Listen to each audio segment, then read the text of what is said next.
Oke, ada perubahan besar nih yang akan datang di dunia pendidikan Indonesia. Namanya Tes Kemampuan Akademik atau TKA 2026. Dan ini bukan cuma sekedar ujian baru loh. Ini adalah sebuah kerangka yang bisa dibilang akan mengubah cara kita mengukur kemampuan siswa secara total. Jadi, apa sih sebenarnya TKA itu dan kenapa kita semua perlu tahu soal ini? Yuk kita bedah bareng-bareng. Nah, semuanya itu berawal dari satu pertanyaan yang kelihatannya simpel, tapi sebenarnya rumit banget.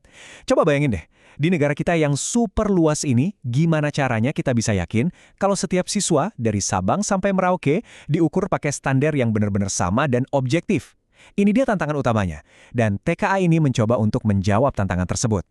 Jadi, mungkin ada yang bertanya, kenapa sih sistem yang sekarang harus dirombak? Apa masalahnya? Kenapa kita butuh banget tes yang baru? Nah, mari kita lihat alasan-alasan utamanya. Jawabannya ada di satu kata, data.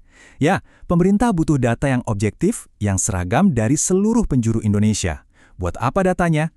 Pertama, yang paling jelas, supaya seleksi siswa ke jenjang berikutnya itu jadi lebih adil.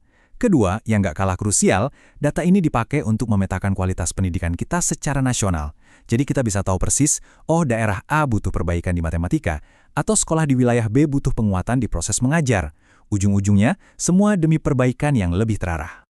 Tujuannya jelas banget, yaitu menciptakan sebuah sistem di mana yang jadi penentu itu adalah kemampuan murni si siswa, bukan lagi faktor-faktor lain di luar itu.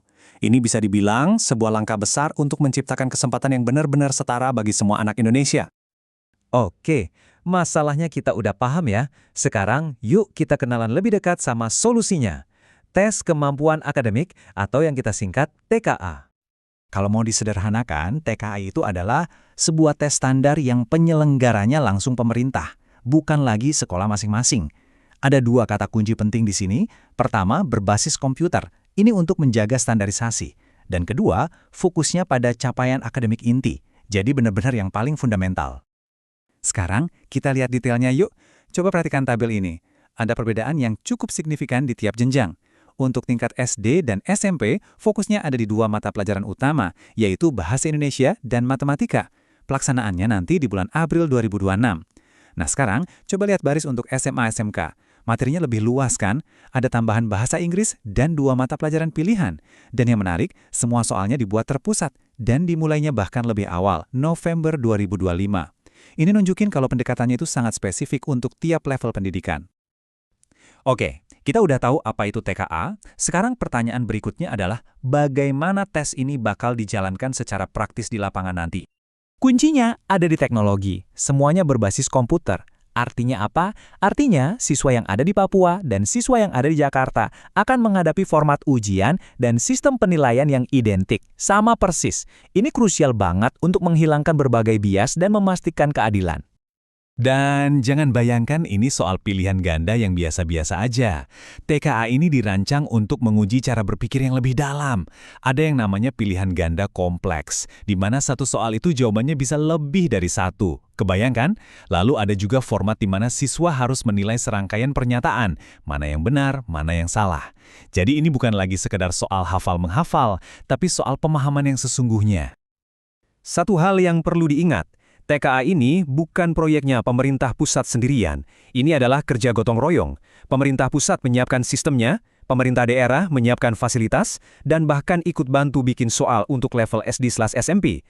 Sekolah jadi ujung tombak di lapangan, dan kita semua sebagai publik ikut mengawasi agar prosesnya berjalan dengan baik. Semua pihak harus bergerak bareng-bareng.